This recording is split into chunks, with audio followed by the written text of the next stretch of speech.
Welcome to our channel. Bapak Ibu, saudara-saudara yang terkasih, serta pencinta Riak Sabda dimanapun Anda berada, jumpa kembali dalam Renungan Harian Riak Sabda edisi Rabu 25 Januari 2023. Injil diambil dari Injil Markus bab 16 ayat 15 sampai 18. Pada tanggal 25 Januari juga merupakan hari raya atau pesta bertobatnya Santo Paulus. Bapak Ibu, saudara-saudara yang terkasih, setiap orang termasuk kita sebagai orang beriman tentunya mempunyai pengalaman rohani, yaitu ketika kita merasakan kehadiran Tuhan, kehadiran Allah sendiri di dalam kehidupan kita, baik di dalam keluarga kita masing-masing, di dalam lingkup kerja kita, dalam lingkup masyarakat, tentu mengalami peristiwa-peristiwa yang penting bahwa Allah yang hadir, Allah yang menyertai perjalanan hidup kita. Secara khusus pengalaman-pengalaman rohani yang mungkin kita lalui, entah kita sadari, entah tidak, tentu Allah yang menyertai, Allah yang membimbing. Tentu pengalaman-pengalaman entah suka dan duka yang kita alami secara khusus pada kesempatan ini juga terjadi dalam peristiwa hidup Santo Paulus Rasul, di mana ia mengalami pertobatan, di mana Allah sendiri tentunya yang membimbing, Allah sendiri yang mengarahkan kepada pertobatan yang sejati, yakni melalui perjumpaan dengan Allah sendiri.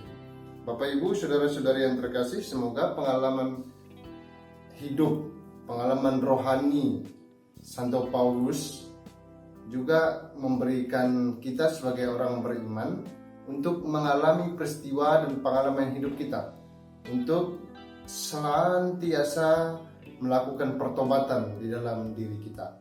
Secara khusus sebagai orang beriman Katolik, tentu pertobatan itu yang kita lakukan, yang kita perjuangkan terus-menerus dari hari ke hari, sehingga relasi kita, perjumpaan kita dengan Allah sungguh-sungguh terjadi di dalam peristiwa hidup kita. Bapak Ibu, saudara-saudari yang terkasih, pada kesempatan ini juga kita diajak untuk merenungkan Injil tentang amanat agung Yesus kepada para muridnya. Isi amanat agung itu terdiri atas beberapa poin yang bisa kita renungkan.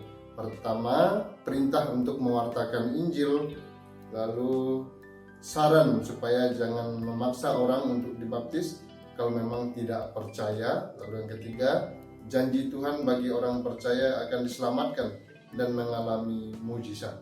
Tentu sebagai orang Katolik sudah tentu memiliki kewajiban untuk melaksanakan amanat agung Kristus dengan cara menjadi saksinya. Bapak Ibu, saudara-saudara yang terkasih, kita sebagai orang Katolik melalui pembaptisan yang telah kita terima, tentu pada saat yang sama kita menjadi saksi Allah sendiri di dunia ini. Menjadi saksi seperti apa? Tentu kita sebagai pewarta sukacita, pewarta kegembiraan dan bahkan keselamatan sendiri bagi sesama kita. Paling tidak tentu kita sebagai saksi, sebagai pewarta menjadikan diri kita sebagai teladan bagi sesama kita. Paling tidak kita mulai di dalam kehidupan keluarga kita masing-masing.